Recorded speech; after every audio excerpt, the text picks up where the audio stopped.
welcome back to PA Chalk Up. I'm your host, Manny, and today we have a living legend. Hello, Adam. How are we doing? Living legend, I don't know about that. Certainly living, but I'm doing well. Mary. I appreciate you I having mean, I think you've done enough for the industry in terms of coach production to be up there. So I stand behind that statement. me. Okay. Well, considering you're sitting right now, I don't think I can actually trust you. But I appreciate that. And obviously, very fortunate to be part of a great program here at Springfield College and a lot of the other places I've been through in my coaching journey. But as we know, it takes a village. So I'm able to be surrounded by a lot of great other instructors and coaches along the way that kind of help in that production to get out really great quality coaches. So that's our mission. Yeah, 100%. And that's what we were talking about before, is just like the importance of that practical piece in your S&C program, not just the theory based. But before we get into that, if you let us know who you are, what you do, and how you got to where you are. On the 6th of December, I'll be hosting a webinar on the practical application of sports science data. There's a lot of talk right now about what to track and how to track it, but in this session, we'll dive into why it matters and how we can make it actionable. It's all about how we can apply it to our athletes, how they can apply it to their sport. At the end of the day, that is what matters.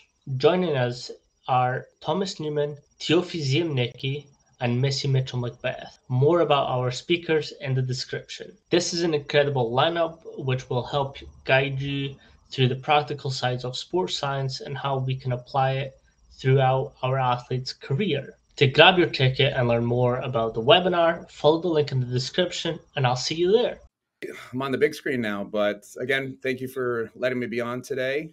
My name is Adam Feit, and I am a fourth-year assistant professor in exercise science at Springfield College, based out of Springfield, Massachusetts, also known as the birthplace of basketball. And if you're listening or watching this podcast, also known on the inside of the cradle of strength and conditioning coaches. So we've been very fortunate over the many, many years prior to me being here, going for my PhD, now instructing also as an undergrad, to really have a wonderful exercise science program, both at the undergraduate and graduate level. And so in my roles here currently, classes change a little bit from time to time, but I'm currently working as our fieldwork coordinator for our strength and conditioning programs, both at the undergrad level in our concentration, and now at the graduate level, working alongside my wife, Mary Kate Feit, who, shameless plug, I think you should put on the podcast too, because it's going to bring a very unique, different dynamic there. Yeah. Let's do it. And Dr. Brian Thompson, who I believe was, 2021 Strength and Conditioning Coach of the Year from the NSCA. So that's our kind of a grad program, along with some help from a few others. But I teach strength and conditioning here. I also teach sports nutrition. I teach a management of health fitness programs class. So essentially how to build a facility from scratch using my business ownership experience at TF Performance alongside Mary Kate. I'm able to bring in really live examples of kind of what has happened, what's worked, what's not working, and how we're able to actually pivot and move forward. I also work in our sports psychology department as needed. So I teach the sports psychology concepts to our, what we call non-majors. So if you're not actively studying sports psychology or psychology in general, it's a really great class, because that's really where a lot of my research and application is. How do I use those sports psychology concepts as a strength conditioning coach, as a sport coach, and so forth. So wrapping up 4.5 years this semester, next month. So a lot of ups and downs, really on a great down right now in a good way. Things are moving fast. Things are really, really exciting for not just personal and professional life, but also the future of our programs here on campus. As I said earlier, also the co-owner of TF Performance. So COVID hit and got really, really bored, like many of us, and missed coaching terribly. I was working online at the time and started to train a couple kids in town in our very well-fitted garage gym in Western Massachusetts. And legend has it, 4 kids went to 30 kids, 30 kids went to 60 kids, and all of a sudden 60 kids led to our town inspector knocking on our door and being like, "What are you doing in here?" So we've since grown that space. So we've got a nice little slice of heaven, as we say, 2,000 square feet behind an indoor soccer facility about 2 miles from our home, about 15 minutes from campus, where we see upwards of almost 200 kids per season now in our seasonal athletic performance programs. So alongside my teaching roles, I'm also doing that as a co-owner at the business, coaching a few nights a week, working with our dads. We have an adults program in the morning, so my wife and I split our responsibilities there.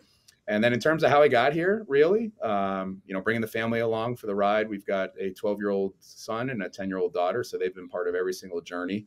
And I think one of our kids actually took their first steps in the gym. So when we talk about we do what we love and we love what we do, and it's something that's very athlete-centered or family-driven, we really mean that. So I'll work backwards. I don't want to take up too much time. Actually got a little flack from some of our members about how long my bio is. But before I came to Springfield College, I was working full-time as Precision Nutrition's head strength and sports psychology coach. So I was involved in a lot of curriculum work towards the end of my tenure there. Also worked in our level 2 master certification program. So I really enjoyed my time there, learned a lot about how to coach, how to communicate, and a shout out to everybody that was there and is still there about really shaping how the best way to communicate with clients. So I was there for about a little over 5 years, I think. And then prior to that, and also in the middle of between, I was a co-founder of Reach Your Potential Training with Bobby Smith out in New Jersey. Amazing opportunity. Again, something very similar. Started with 7 girls were rehabbing torn ACLs from Bobby's wife, Dr. Sharon Wentworth.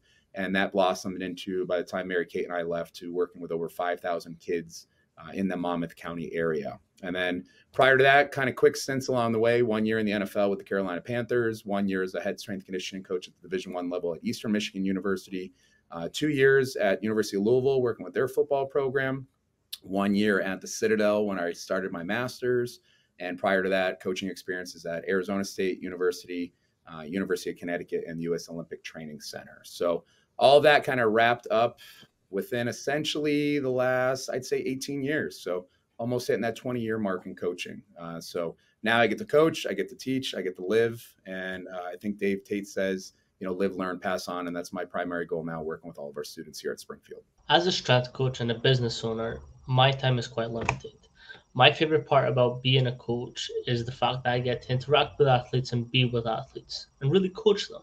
That's why I use TeamBuildr. I remember the days of searching for exercises, manually typing them in, and spending hours on spreadsheets and organizing my programs. This tends to be quite tedious and a lot of time consuming, which meant that I wasn't able to coach as much. So now for my business, TeamBuildr is a non-negotiable. It's an all-in-one programming platform that lets you create and deliver workouts to your athletes just in a few clicks. With TeamBuildr, I can customize programs, track athletes' progress in real time, and generate performance reports. My athletes get full ownership of their progress and can even share feedback on how they felt the session's going. Having this in place actually gives me more time to coach and be with my athletes. If you're ready to take your next step in your programming, give more time to your athletes, head over to teambuildr.com and use promo code PACHALKUP, that's PACHALQUP,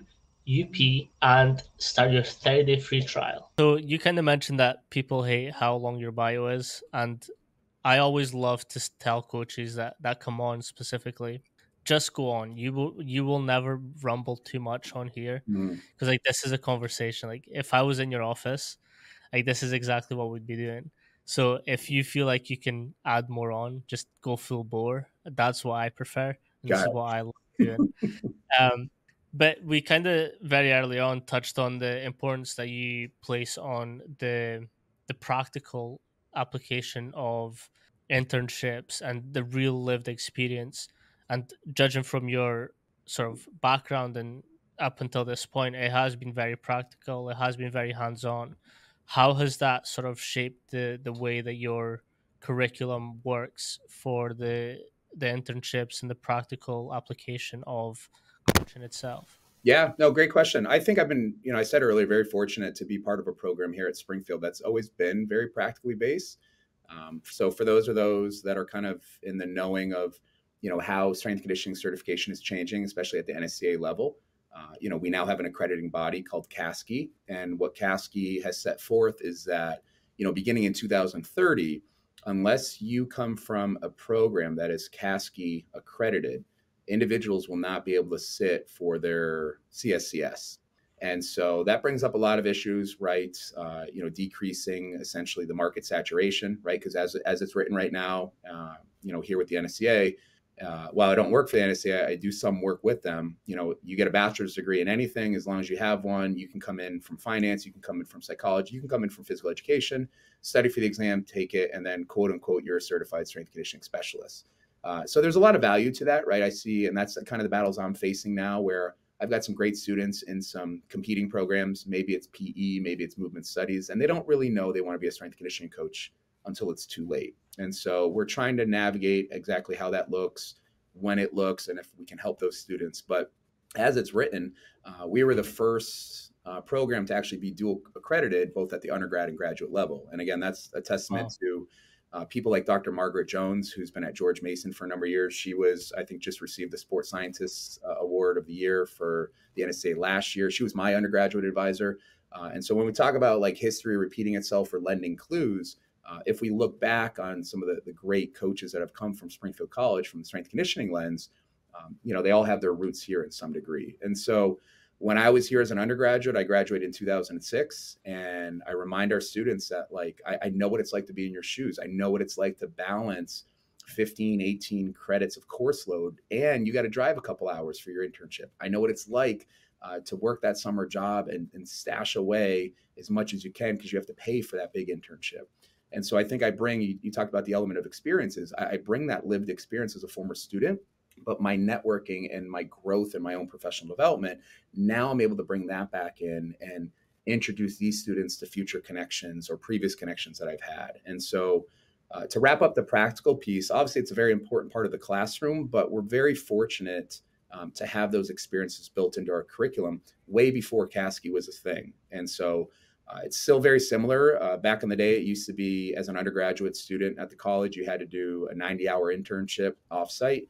You had to do an on-campus internship on site, and then you had to do a 450-hour internship offsite. And so how the program's historically been structured is you get all your classwork done, you get it in 3.5 years, and then your last semester of college, you can be anywhere, right? I did mine in the summer. I was able to do mine at the U.S. Olympic Training Center, which was fantastic experience.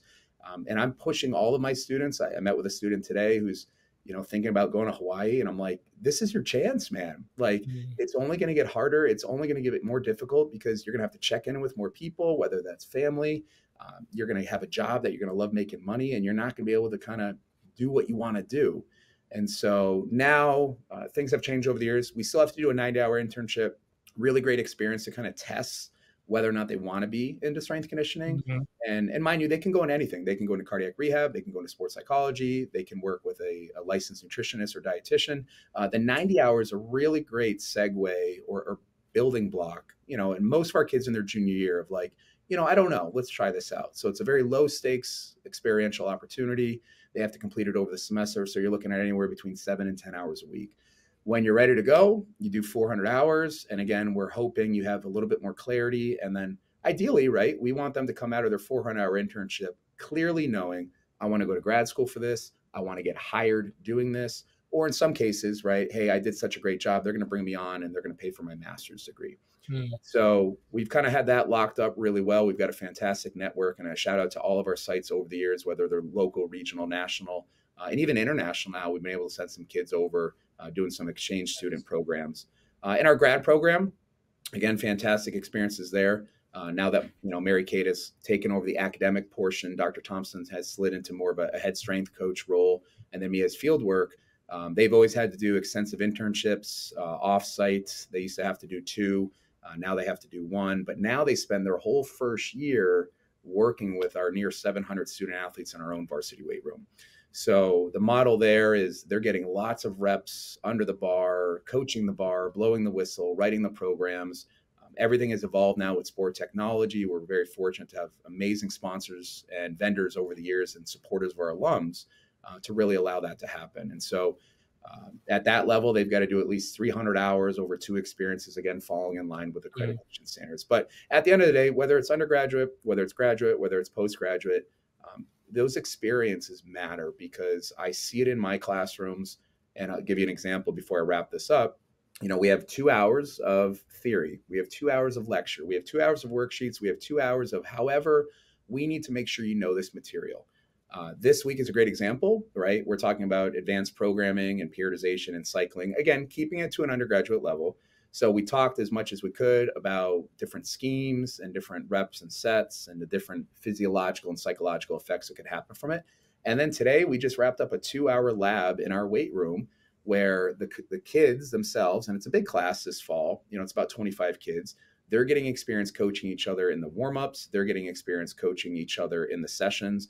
And we did a huge module on kind of advanced training techniques. So everything from contrast training to complex training to more advanced and specialized methods, to getting them to understand this is what you see on the screen. Again, this is what it looks like in real life. And then we'll come back. We'll give them a reflection activity over the weekend. We review it on Monday, and then we're right back into our next module. And so I do everything I can. We talk about it. I don't think there's a lot of people out there that are doing anything about it. But if we're going to talk about bridging the gap between theory and application, between textbooks and coaching, you got to find people that have walked the walk. And this is a challenge for all the institutions of higher ed. Like, find those people. They're out there. Extend a hand out to those strength conditioning coaches. They want to get teaching experience because they're learning as they get older. They may not want to be in the weight room 12, 14, 16 hours a day, right? It is nice shifting to a classroom. You get to meet other people. You get to take a different approach. And so those experiences are out there. You just got to go out there and find them, and you got to make the most of them if you want to be successful in this field. 100%. On that, I will tell you something that you might find very frustrating. So I kind of alluded at the start that my program wasn't, say, the best at teaching S&C. Like, it was a bachelor's specializing in S&C, but we spent an hour class, like just a single hour, on periodization, different populations. That was all in the same class, and that was the only class that we got. One class. Sets, reps, one class, 1 hour. I do six. I learned, this is my fourth year teaching it. We now have 6 classes just for periodization, programming, and planning. And everybody kind of they're all different things. So I'm sorry you went through that. You should probably consider our new program. And I think we have seats available in the spring. So like, a lot of the things that I have learned is from like speaking to other coaches, like the mentorship program at UW that I did with Brandon Chu. That taught me as well. Like, Coach Mack went through it. I constantly pick Coach Age's brain about it, and it's come from like me wanting to know more. Like, I read a lot as well, so like that has helped. But just to hear that, I'm like, there is some little hope for the industry, where it's a very fast paced industry and it's kind of saturating, and a lot of the education hasn't come from practicing S&C coaches. It's come from researchers, where if we're looking at research, like everything is controlled, everything is accounted for. So when you then get into the field, but you've read all the research papers, all the textbooks, but a kid comes in, is like, yeah, no, I can't squat, I don't like squatting. Yeah, What do but you the do? textbook, You're yeah, gonna not exactly. squat? Are you gonna not train lower body? Right. I've been there. Like, I've been in the NFL, and my vets were like, "Yeah, we're not doing that." And granted, I had the support of our head coach, but I had situations where, yeah, that's not going to happen. And if we don't build that into our modules, into our own, and that's what I love about teaching, right? When we put together a syllabus, you're really just putting together a mesocycle of planning, right? What weeks are we going to cover this?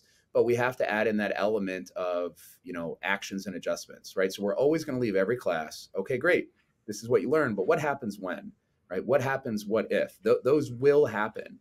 And so it's my job as the instructor, and I think you saw it. I just recently posted about some feedback I got from a student. I put it on Instagram. It's not to like flex how proud I am of what we're doing and why we're doing it, but it's to remind coaches and teachers that, like, they don't get it, right? So if they can see it, right? This was a student that was a good student, wasn't the greatest, right? Didn't show up to class all the time. And I learned this from Dr. Thompson, but like, everybody blooms eventually, right? They figure it out. And so that was a welcomed addition to my inbox yesterday. And I said, and I put it at the top, I forget exactly what I said, but essentially like maturity plus, what did I say? Maturity plus time. Yeah. So maturity, when kids mature and it takes them a little time, and you divide that by the ability to reflect, now you know what you did and why you did it and why I was doing it the whole time. And so I love getting messages like that. I start to save those. I put those in a folder because I'm going to have days too. There's going to be classes Mhm. I teach. I taught our intro class last year. I had 97 kids, and I'm like, whew, I'm not going to be able to reach everybody in this one. And so if you get an eval about Coach Feit's a little too loud or a little too aggressive, or I'm just not connecting with them, I remember the kids that I do, and I know that I'm doing everything I can to reach everyone possible. But just like programming, right? Your program isn't going to hit every single quality, every single client. And so I try to simplify it. It's like the bell curve, right? If we look at that middle 68%, write a solid program that it's going to impact most of your team. And then you're going to have people on both sides of the curve, one standard deviation to the left or to the right. This might be a little too hard, and this might be a little bit too easy.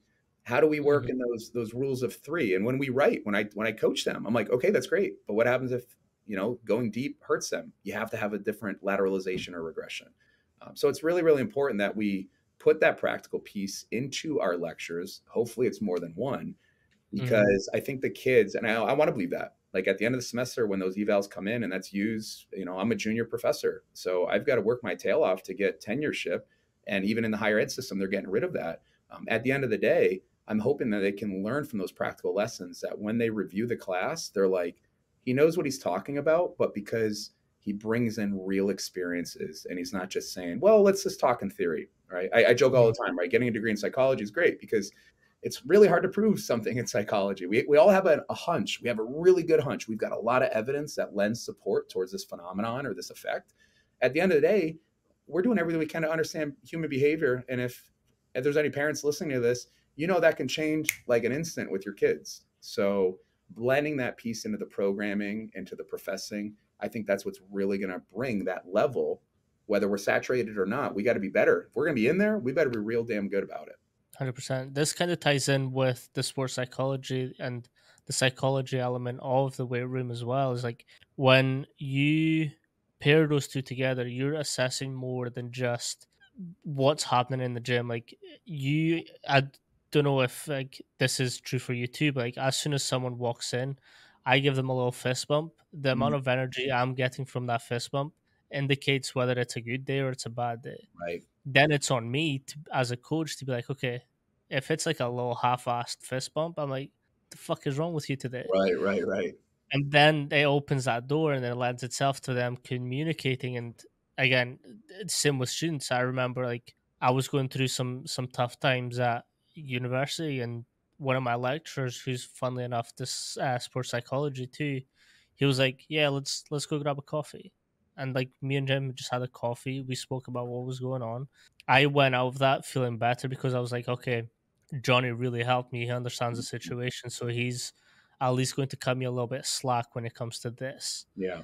And then that made me feel great because like I'm not having to have like the assessment pressure and the pressure of what's happening all come in at once. And like as a coach, I hope and aim to provide that for my athletes too. It's a door for them to be able to talk. And I think to add to that, I won't go into too much detail, but if you ask the right question, that will bring you to the door and their answer will kind of bring you into the room, right? Because sometimes as coaches, and go back to programming, we write a good program. And I think that's the easiest part of our job. And for those Hmm. that disagree with me, I think you're wrong, right? It's not hard to get kids faster. It's not hard to get kids stronger. I think of the toothpaste analogy, and I can't remember the person that came up with it, but often, when you're working with young kids, I've got young kids, when we get a new roll of toothpaste, they just squeeze anywhere and anything comes out, right? Their performance gets better wherever they squeeze it. But as you start to roll through that toothpaste, you have to be a little bit more direct and focus on where you squeeze it. And then you're rolling it. And that's when you're working with advanced athletes, right? You have to be better. You have to be smarter. You have to take different approaches. But and the idea of questioning and answering as a coach, regardless of your constraints, I got not enough time. I have too many athletes. I have teams back to back. And I worked with, I'm doing some consulting with an organization right now, and I was interviewing for another position in the organization. And I talk about this idea of like reaching out when you've clocked out. Hmm. As a professor, on my Monday schedule, I may only be actively teaching 8 to 10. It is my job to notice things in the classroom. It is my job to recognize people's presence. I recognize when they're not there too, and my students know that, right? but it's also my job to go above and beyond, but it's not above and beyond. It's standard practice for me. So if I Hmm. notice that they weren't there, I'm going to send a follow-up message. Or if I go across campus and I go to the dining hall or go get a coffee and I see them, I am going to pull up a chair and I'll be like, hey, I missed you this morning. What's going on? Why don't we grab a chat, right? Here's my office hours calendar. Let's get a link on the thing. Let's just chat things out. So I think wherever we're going, back to your analogy of the door, are we going to ask the right questions? But I think before we ask those questions, we have to be aware of what's happening. And I Hmm. come back to that all the time, right? We want to take action. We want to make change. Are you even situationally and environmentally and emotionally aware of what's happening? And once we can improve our awareness, we can take a more directed approach to actually making an improvement. And that's coast to coast with internship education that I'm working on right now with a working group, with working conditions, with a labor group, with, you know what? I've been teaching the same class objectives and course description for 3 years. This thing is outdated. We got to change this. But I need to be aware of what needs to be changed, and now I can change it for the future generation. That was something else that I was going to get into, and I know for a fact that in the UK, to get something changed on a module, just on a single module on a single week, it's a whole ordeal because they have to rewrite the whole program, get it approved. How is that process for you when you're seeing something is dated, but Mhm. then you're having to sort of be like, okay, this is dated. I need to change this because this is what's now happening in the Yeah. field. So we have a lot of academic freedom here at our college and university. We have complete instructor autonomy where I can't change the course description. I can't change the learning outcomes for the students, but I can change how I deliver that and how I Mhm. assess that.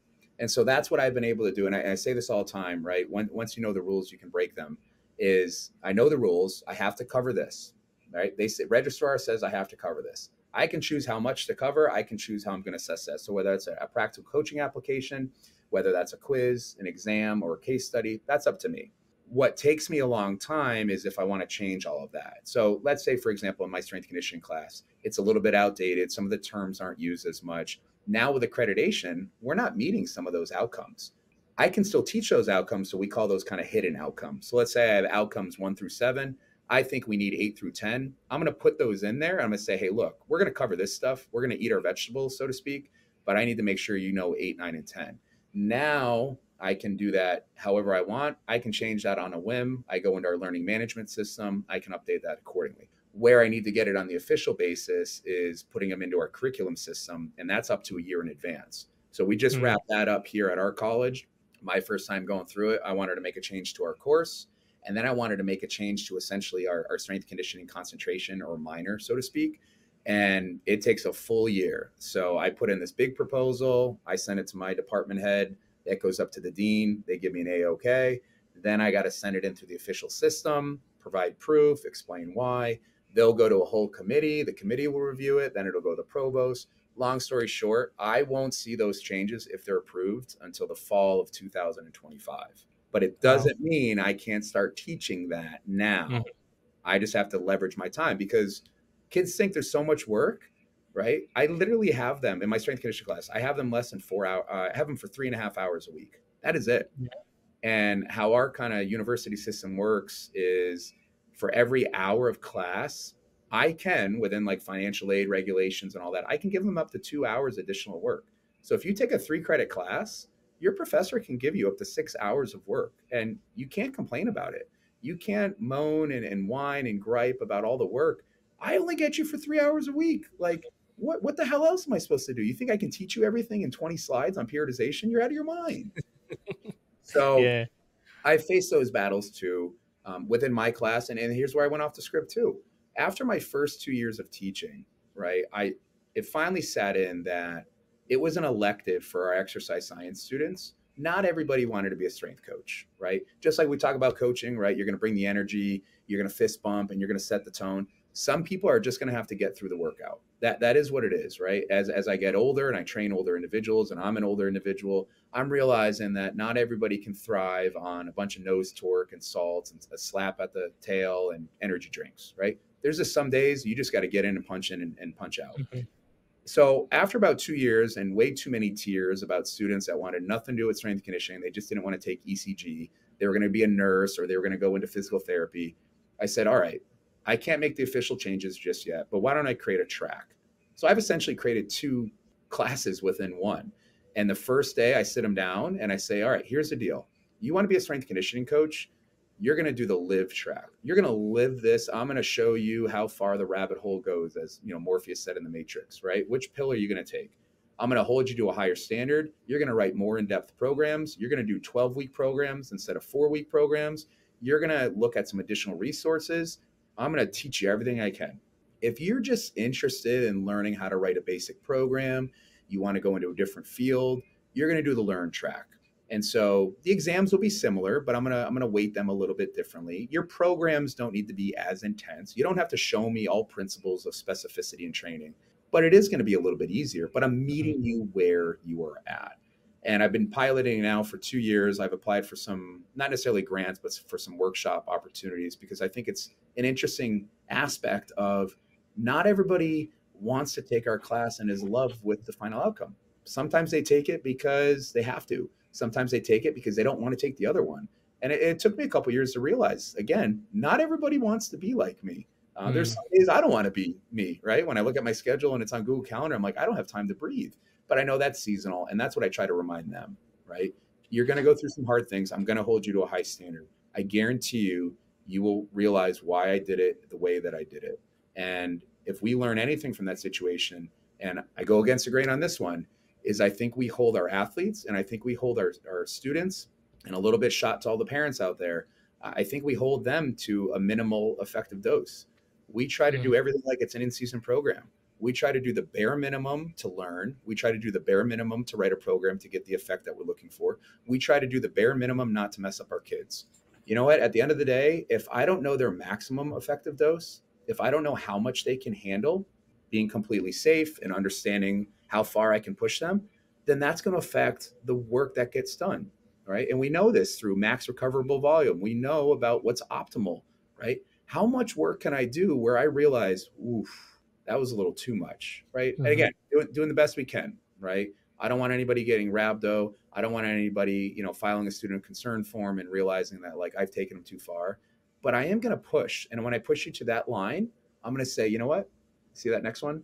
That's over there. We're going to go to that line next. And that's sports psychology is we are constantly goal laddering. And I want them, and I give them time at the end of the semester. And I say, reflect on where you started. Look at how far you've come. Celebrate your strengths and successes. Because guess what? The end of this road right now, this is the beginning of the next road. So whether it's a job, another internship, or in grad school, you are way further than you could have been if I just gave you what I call the BAMs, your bare accepted. If all you do is the minimum, that's all you're ever going to get in life. And I think it's up to us in a position of teaching, coaching, parenting, even spousing, right? Iron sharpens iron, right? And we have to make sure we find ways to sharpen each other. And I will not apologize for that in my classroom or in my weight room, in my business or in my family. Nor should you, because I do think people are getting softer in the sense that they just want to accept the easy work and not have to work for something bigger than what they are and could be. Mm-hmm. Now, I get in trouble about this too, and it's like when I was an intern, like I went in with the thought process that I'm going to make them remember who I am. Mm-hmm. And even at university, I did the same. If I'm paying for a university degree, I'm going to make sure I get all my money's worth. Like at the end of each class, I sat back for 10, 20, half hour and asked questions. I asked follow ups. I would send my lecturers so many fucking emails Yeah. that it kind of got annoying for them. But at the Right. same time, it's like if I'm here, I'm going to do this right. Yeah. So like, And yeah, sort of. you have to, right? And so I just pulled up like a quick calculation. I do this at the beginning of every semester too. I say it is not cheap, guys. You think just because you're not paying for it because there's a loan or a grant, you are paying for it. And so I break it down to the hourly rate where I said, okay, over the course of the semester, 15 weeks, we're going to spend about 3 hours a week together. Let's assume for easy math, a college credit at our institution right now is $1,500. I know it's a little bit more, but for ease of math, so you're paying $4,500 for this class. And we're going to subtract and we're going to multiply and we're going to divide. You are paying me $100 an hour to give you what you deserve. And if you ever leave my classroom feeling like that was a waste of money, I have failed you as an instructor, right? There are going to be days where I'm hot. There's going to be days where I'm really hot. And there's going to be days where I'm lukewarm. But at the end of the day, I got to reflect on and I got to be like, that was a good class. Or, you know what? We definitely got our money's worth. Now, again, ebbs and flows, just like periodization, right? You have to be mindful of that. But the key part is there is making sure that they know I care, right? They Mhm. know that I value the time that they spend. Because my class right now, it's 8 a.m. Imagine being a senior in university right now and you got an 8 a.m. class, and then I'm in your face, right? You are here. You might as well be here. Like, are Mhm. you engaged? Are you 10 toes to the floor? Are your eyes up? And I think that's a big misconception about, like, again, learning opportunities and environments, right? I'm not up there the whole time lecturing, right? We're doing active discussions, we're doing jigsaws, we're doing a lot of, what they call pedagogical instructional techniques. Mhm. We have to blend different ways of kind of meeting them where they are, but where I want them to be. But at the end of the day, back to what you talked about, like remembering them, that's the number one thing I tell my interns at my facility. I said, yeah, you can get an A, you can get a B plus, you can do a good job. I'll pay you, I'll give you a bonus, I'll pay for your cert, whatever. How do I know, or how will you know you did a great job? Because when you leave our gym at TF Performance, the kids still ask about you, or the Mhm. parents are saying, "Hey, is Coach Emily coming back?" Or is how's Coach Joe doing? Right? You want to make your legacy left. People remember you when you're gone, and I say that to everybody. And we talk about it all the time. Like, leave it better than how you found it. When we're setting up agreements, if we go to a new association, we go to a new site, we go to a new gym, a new school, I want them to call me and email me and tell me I will take a Springfield kid 100 times over again. And if I don't get that email, if I don't get that phone call, then I am going to dig a little bit, and I'm going to be like, and it may not be the best experience, right? We have that too. Sometimes you do your best with pairing them up with somebody that you think is going to do a great job, and life happens. I get that. But there's nothing that gets me more fired up than when I get a letter or a DM on Instagram, what an internship's like. Hell yeah, brother. Like, send me everybody you got. If this kid was this good, I can't wait to see who else you got. That's Mhm. what I'm talking about. That's how you measure success. It'll be rewarding as well for you to be like, I've invested this amount of time into that person. This is my reward. Yeah. And if it's not, and I've been there too, right? We're very much more on the positive end, right? In Vegas, we're much more in the black than we are in red. Unfortunately, not really in Vegas, but in the real world of this. But those opportunities do come up, right? And when I don't hear about that, I am going to check in. I'm going to go above and beyond and not just give them a grade. And I'm like, hey man, and it's little as this. We used to do midterm evals, and it was like, all right, do the eval. How'd you do? And that was it. We moved on to the next student. If we're seeing like not the greatest evaluation of our students and coaches, then we got to intervene and saying, hey, what's going on here? You had a strong start. And I think that's the problem with like formative and summative assessments is like, if you just wait until halfway, if you just wait Mhm. until the final eval, and I hate it here too, right? We every May we have to put together 10 to 15 pages of all the stuff that we did in academia, and then we meet as a formal evaluation. Hey man, look, I'm going to check in with you as often as I can when I can, and I'm going to give you feedback right away. So if you're coaching in my gym and it's trash, I need to tell you that right away, because I can't wait 4 more weeks to your midterm eval to tell you, I really want you to improve on X, or I think you could do a better job at Y. If I'm Mhm. watching it and we build in more mindful, or my wife calls them purposeful observations. I'm going down to the varsity weight room today, like today in an hour, I'm going to head home and go get the kids. Today, I'm purposely observing these two individuals, and I'm really explicitly looking for this behavior or lack thereof of this one. That way, her feedback is more directed, it's more targeted, and at the end of the day, they get something that they probably wouldn't have gotten if it was more globalized. I'm just kind of hanging out. What's the vibe? How's the lift going? Mhm. Did anybody get hurt? Was there good flow? Yeah.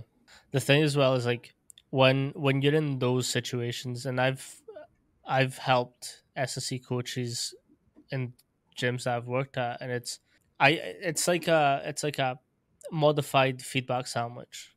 Sure. If an athlete is doing something well, praise them, and if they've got some work-ons, then you would give the work-ons, and if something else was wrong, then you'd probably give that or give them some more feedback. But it's like the intervening part of it. It's like if it's something like very that they're putting themselves in harm's way, stop them immediately and go Yeah. correct it.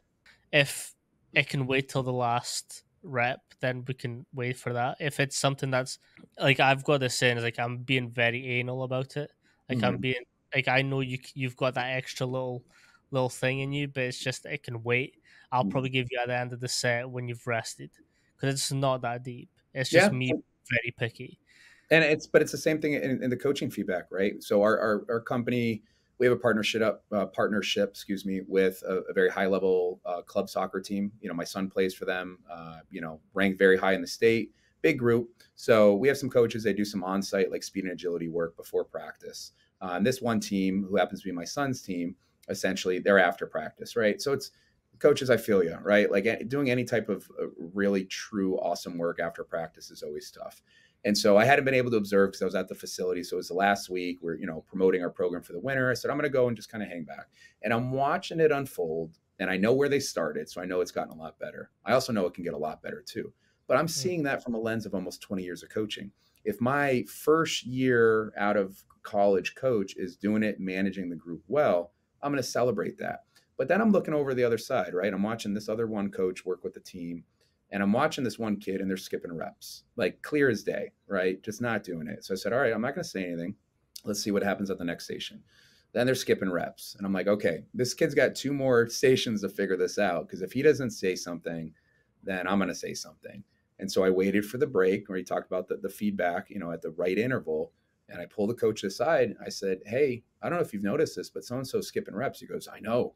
And I go, well, then we need to fix that. He goes, I'm trying. I was like, well, I need you to try harder. I need you to take a different approach. I know I've taught you about this. We've explored this before. If not, I'm going to go in there and I'm going to fix it. And that's not going to look good for any of us, right? I'm not trying to threaten them, but I'm trying to remind them that like, it's okay to be stern. It's okay to lay out your expectations and remind them of that. They're kids, right? One of our number one, or it's actually our third principle out of all of them for our kids is we're going to work hard and we're going to have fun.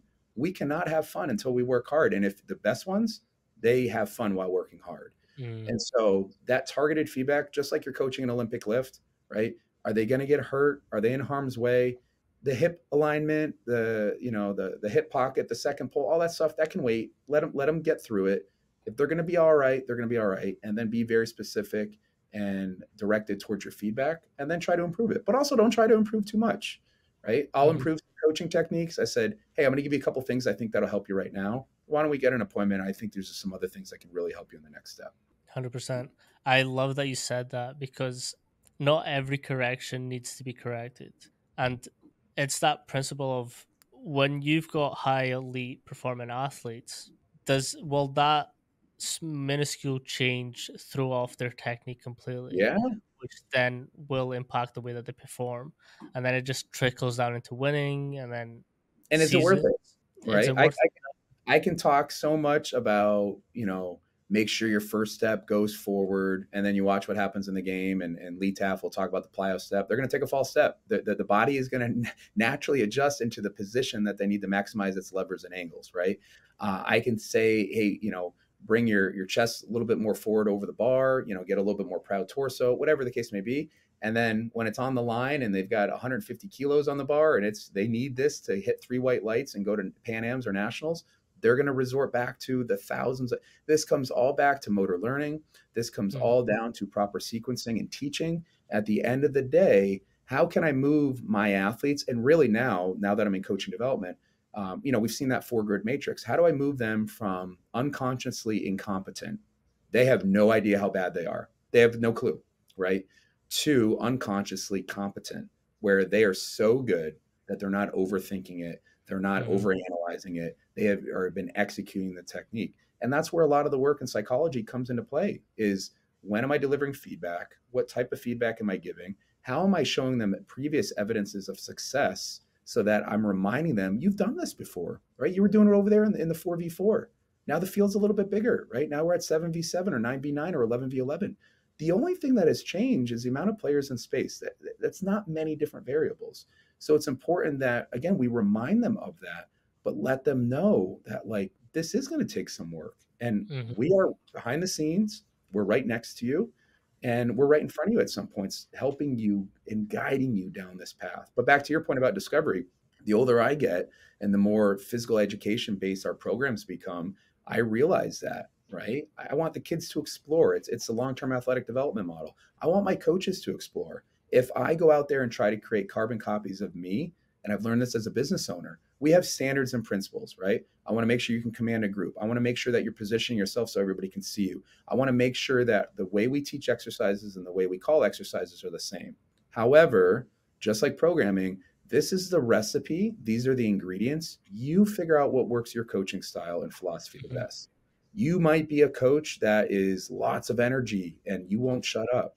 I'm not going to be worried about that. You might be a coach that doesn't say much in the big group setting, but you do really well in those one-on-one or small group situations. I'm not going to say anything about that.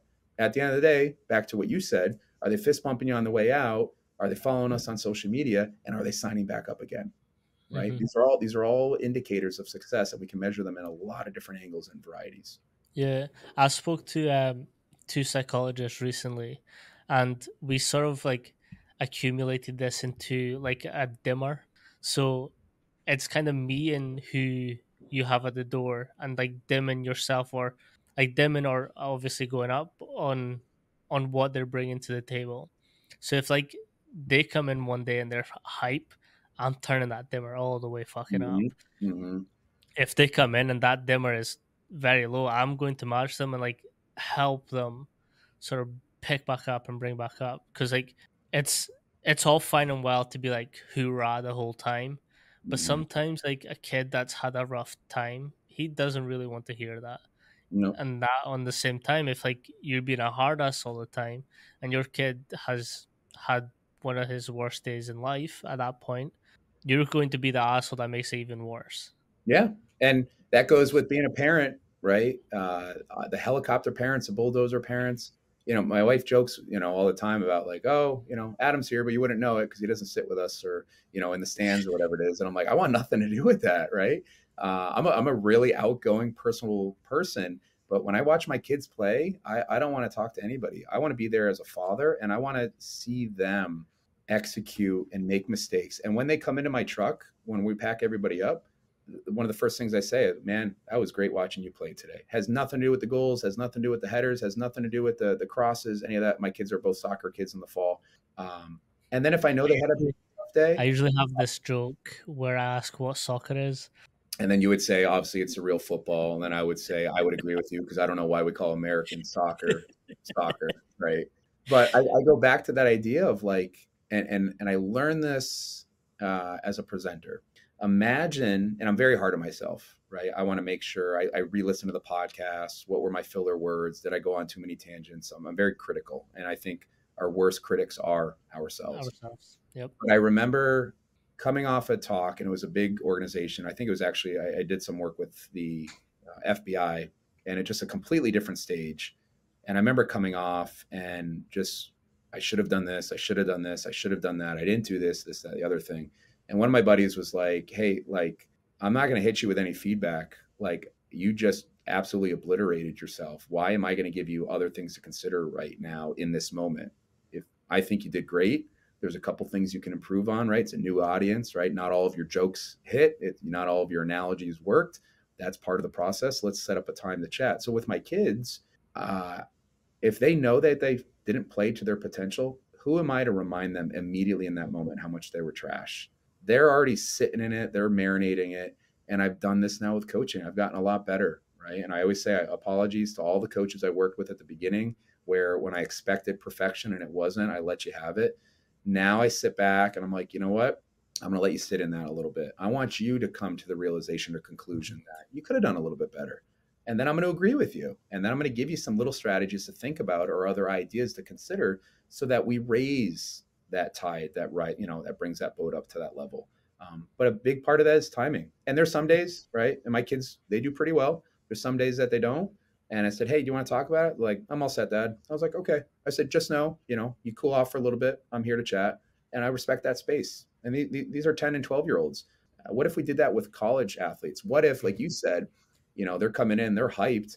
You're going to match that or raise it up. I might even challenge you on that one, coach. I might say, you know what? If they're coming in at a 9 out of a 10, then you sit back and you become the 9+1.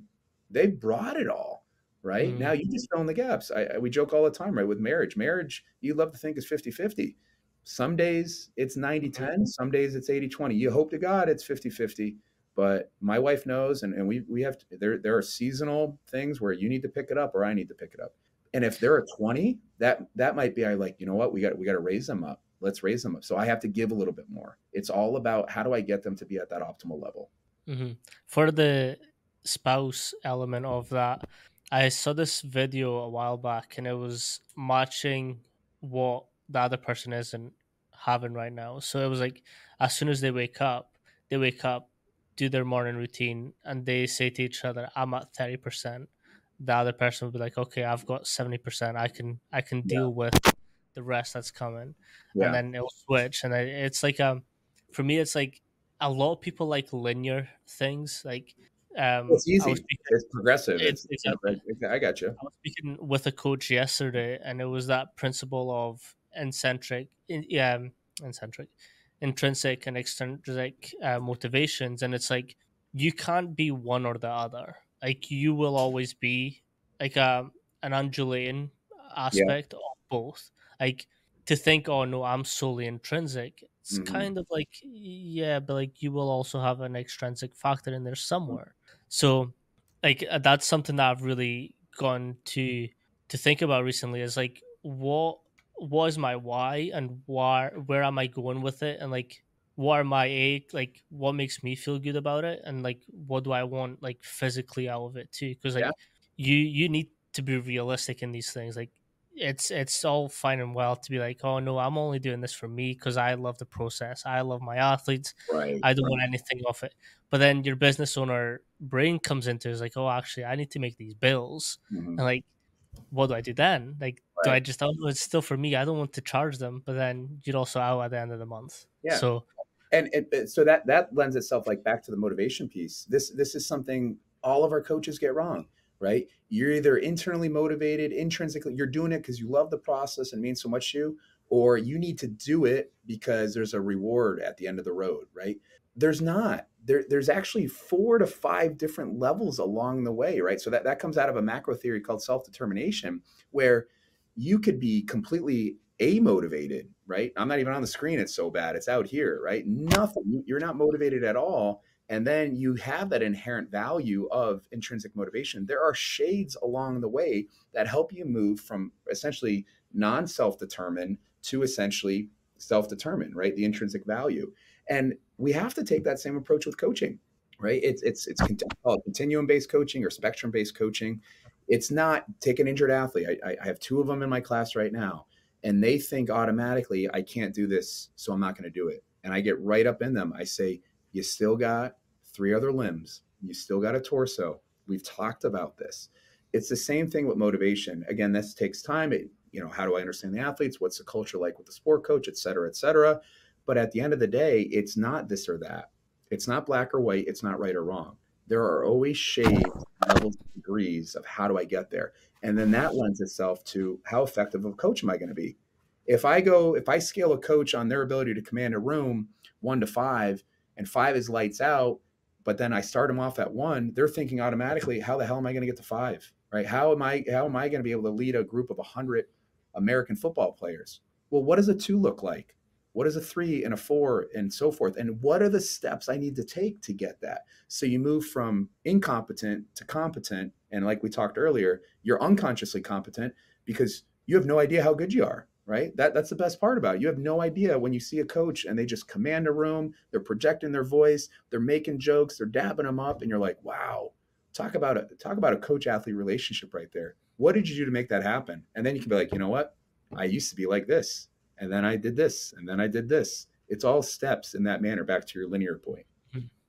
I was fortunate enough that when I started my career, I was put onto conscious coaching like the minute I started my career. Good. Like That's a good read. it's changed my mind. I always have like a bunch of copies in the office, and it's I always like this podcast is essentially like a fan base for that book because I always talk about it. But it's like Make sure you hear just that. Pat Bartholomew, if you're listening, right? Man created this podcast to serve you. So let's send him one of those new hardcovers that just came out on Amazon. All right. hey, I saw that they look sick. They look sick. But back to my point, it's like by having read that book so early on, the first thing I do when I walk into a new facility or a new coaching environment, I'll look for who I have in my weight room. Like I'll never forget this. My first day at UW, I was D line and O line, so I'm 5'8". I'm fucking tiny compared to these guys. Mhm. One of them was like What's 5'8" in centimeters? So for our English friends, 171. okay, just want to make sure we're inclusive of everybody. So American football, soccer. I just wanted to throw it back at you. Not everybody knows what Yeah, 5'8" is. but in the UK we are inches and stuff like that as well. So it's a weird one because they use all, and it's weird. Welcome to the One world. thing, one thing I never got used to though is pounds. Oh, Oh, I hated it. come on, I hated it. come on. 454 grams. What's so hard about it? Exactly. One of my athletes came up to me. Was like, "Oh, what do I have in the bar?" And it was like first thing in the morning. I was like, "I don't know. You tell me." So like we got a chuckle out of it. But the thing, like, it's I identify who I have in the weight room, and then I try and see who I can influence. My first day at UW, this big Samoan guy was in my rack waiting for me, and I was like, "Oh fuck!" And this was just me expecting like big guy Samoan, just like tough as shit. And Hmm. I woke up to me, and he was like, "Hi, coach, how you doing?" Like so bubbly, so like up Yeah, for yeah, talking and getting to know me. And I was like, "Okay, well, I can push a little bit more on yeah. this one You because felt supported, and you felt like you were in a safe environment where you can be yourself. Because I think that sounds to me, in that quick analysis, you were worried about who you were and the stature that you present wasn't going Mhm, to be enough to meet the expectations and standards. And I think it goes back to, back to the archetypes. What you're getting to, I think, is building your staff the same way and mhm, understanding the types of players you have, right? And I think it's tough to generalize and put people into buckets. I think we struggle with that in psychological research all the time, right? You take this test, oh, I'm this type of person, or I'm a AB or a DI, or that's tough. But what are some of the biases that we need to be aware of, and what are some of the components that we naturally know of, and how can I leverage that? But also, what are my blind spots that we talk about quite a mhm. bit? We have to be aware of those as well. 100%. This is one of the biggest lessons I learned from Coach Mack, and he's always been very honest with it. And it was the fact that he'll hire people that are experts at things he doesn't know, or things that he's not comfortable doing. And like that, to me, shift that perspective of what's like, okay, I'm hiring the best, but not just the best that fits my style, but stuff that I'm actually lacking in, so Hmm. that my program can grow. And it's not just about me, it's about the whole environment that I'm in. Like at UW, the team was great. Like even the interns, like I always like to describe the interns that we had, and it was like me, Brandon Chu, who was a previous student of yours, um, Nathan Alice, we had Ryan Crossan, we had Caroline Yeah, Gagne, and like we had a bunch of those, but we were all really good at different things. Like Caroline's space is yoga and S&C, so she fucking dominated that. She led those classes. Brandon was athlete relationship. He made sure that he impacted one of those athletes in one way or another.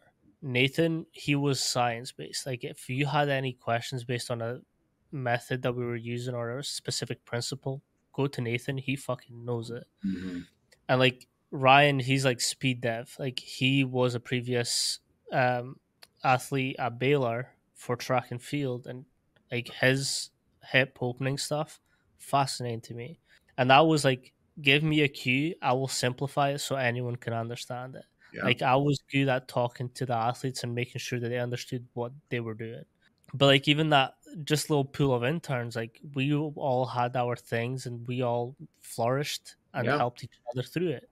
Well, you need a strong ecosystem, and I think that's again goes back to leadership management and what type of team are you going to build, right? Because teams are different than staffs, right? Are you going to have a staff meeting? You're going to have a team meeting. I mean, just simple language there, but filling in the gaps. And I think back to what we first started with. I know we're finishing up, but the idea of doing that reflection, right? If you have a staff member leave, it happens all the time, right? Teachers leave, staff members leave, coaches leave, interns leave. Who do we need? And I was telling one of my coaches now, I said, hey, I need to know your availability for next semester. You are in high demand. I love working with kids, but for some reason, these 9 to 11-year-olds are really drawn to this one coach. And I'm like, you're on their number one draft board. So we got to try to put you with them because, like, you talked about with Chu, like athlete relationships, they're going to connect with others. And I think early on in my career, I didn't appreciate that. When I saw other athletes talk with other coaches, I felt, again, it's the idea of imposter syndrome. It's the idea Hmm. of why are they talking to me? We all go through it and it never leaves us, right? Every time I get on a podcast, I'm like, oh man, this is the one they figure me out that I'm a complete fraud. Like he is going to unravel me in front of everybody. And he's international. So this is going to go even further. I'm never going to get a speaking gig again. We all go through elements of that. And again, back to what we shared earlier, as we become more mature and we take a little time and we reflect, we realize that, you know what? I am who I am and I'm going to strive to become a better version of myself. But I've also got to accept the fact that other people are who they are. And Hmm. my son reminded me, we were putting up, I just moved in the office like last year or so. And I was like, hey, I got to go to the downstairs, get some paper for the printer. I'll be back. And then I come back up. They got motivational quotes on there, completely unprompted, did not. And I was like, those are my kids. And one of them wrote like, essentially like, if you want what's at the rainbow, you got to appreciate the rain. And the other Hmm. one was essentially like, That's and I think good. my daughter, yeah, he was 10 years old at the time. My daughter's like, Dad, you might as well be yourself because everybody else is taken. And I've never forgotten that, because if we try to fixate, we try to mold ourselves into a Coach Mac or a Hmm. Coach Q, they're them and I'm going to be me. But you know what demonstrates, I think, maturity and leadership? Letting the people around you know who you are. Once you Hmm. know who you are, this is the type of coach I am, this is the type of professor I am, these are my expectations. Things are going to change. We're going to improve on some things, but I'm pretty certain this is how I'm going to respond. This is how I'm going to give feedback. This is how I'm going to treat you in this setting. That gives them a little bit of a heads up so they don't just go in there blindsided. 100%. I'm going to give you one that I live by, and it's shy boys don't get sweets. And that's taken me through my whole career. And it's that thing where any opportunity comes up, I'm going to take it. The worst that's going to happen is I get a no. That's it, It's like, right? What did you say? Shy boys don't get sweets? yep. As I say, closed mouths don't get fed, right? Closed mouths don't get fed. Lazy hands don't count bread. So you Hmm. gotta you gotta open up your mouth and you gotta take chances. But I love it, right? So many people are afraid of what can happen. They worry about the what ifs and it impacts the what nows. If Hmm. you don't open your mouth and ask for that sweet, you're gonna go hungry. If you don't go in there and ask for what you think is what you want in life, you're never gonna be satisfied. So whether it's sweets, whether it's food, whether it's money, whether it's a job, an internship, an opportunity to connect with a coach at a conference, stop hiding in the shadows. Go up there, introduce yourself, shake their hand, ask them if they have time, offer them a coffee right away, put them in a position where they can't say no. That's leverage. Okay, use it. 100%. And that's like, DM so many people and email so many people. And like, people are like, are you not scared to get a no? I'm like, I've had plenty of no's in my life. Like, it's not that deep. but it's but it's progressive overload, right? I know I've worked with some guys in the finance industry in New York City, right? All those years of cold calling, or Wolf on Wall Street, where you got the cubicles, right? You get so good. Oh man, how did you land that sale? Well, I'll tell you how I landed that sale, because I got used to people saying no, because I got hung Mm, up 372 times today. And so when I had that opportunity, that invitation to that door that we chatted about earlier, I walked right through that door because I knew I was ready, because 300 other times they said no. Get better at it. Microdose your ability to tolerate no and discomfort. mhm. And then it's better. Yeah, become comfortable being uncomfortable. Amen. No, I really appreciate you for coming on today. And I know you're kind of short for time, so we'll stop there. But I would love to have you and your wife on as well. Back. Okay. I'll recommend she gets her own episode. We try to share a lot of things in life, but Yeah, yeah, no, no. So yeah, we'll do we'll it get her separate. But going. if you want to do And together too, I'm down you'll for that. you'll probably realize, wow, how are they together? And not necessarily opposites, but I really am the coach and the man and the husband that I am today, and a lot has to do with her. So I look forward to you guys chatting, because I know she's made me better. I know that to all your listeners and viewers, they're gonna be better because of it as well. 100%. Like, my fiance has nothing to do with the S&C world. She's an architect student, just finishing up. Um, but even like, she just levels me sometimes, and I'm just like, all right, I need to check Yeah. myself just now. She'll also just be like, when she sees that I've got too much on my plate, and like it comes to an end, she's like, "We need a holiday." I'm like, "Got it. Yeah. We need a fucking holiday." Get those So holidays like, when you can, especially I know. they ain't getting cheaper and they're becoming a lot less frequent. So, as one of my coaches used to say, try to make more memories than you miss. Mm, And I think that's an important lesson for all of us listening. If you're still with us as coaches, as interns, take some time, right? See the sights, go do things that you would never be able to do again because you're probably not going to be back there. So whether it's the Grand Canyon in Arizona, whether it's Disneyland in California, or Universal Studios in Florida, or hell, I went to London and I stayed an extra day because I was like, I don't know when the hell I'm coming back. So I'm doing all the touristy things and I'm riding my bike and I'm going everywhere because I want those memories and I want those with my kids now more than ever. 100%. If you're ever in Scotland, hit me up. Okay, I'll see what I can do. I don't have many connections there besides you, so we're gonna have to facilitate something maybe for Hey. a travel visa, work grant, proposal. I don't know. I'll figure something out. Let's do it.